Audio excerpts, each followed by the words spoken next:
আসসালামু আলাইকুম প্রিয় আপু ও ভাইয়েরা। এটা কিন্তু সকালের আফতাবনগর। ওই সেটে হয়েছে আফতাবনগর আর এই সেটে হচ্ছে বনশ্রী। তো এই সেট থেকে বনশ্রী থেকে যখন আফতাবনগর যাবেন এরকমের বাঁশের সাঁকো পার করেই যেতে হবে। তবে বাঁশের সাঁকোটা আগের চেয়ে একটু নড়বড়া হয়ে গিয়েছে। যারাই আসবেন না কেন বুঝে শুনে আসবেন, বিশেষ করে যারা রাতে আসবেন।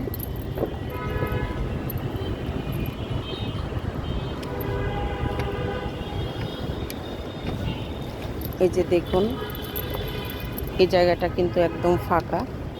রাতে যখন বা সন্ধ্যার পরে যারা আসবেন বুঝে শুনে পার হবেন, বিশেষ করে বাচ্চাদের নিয়ে।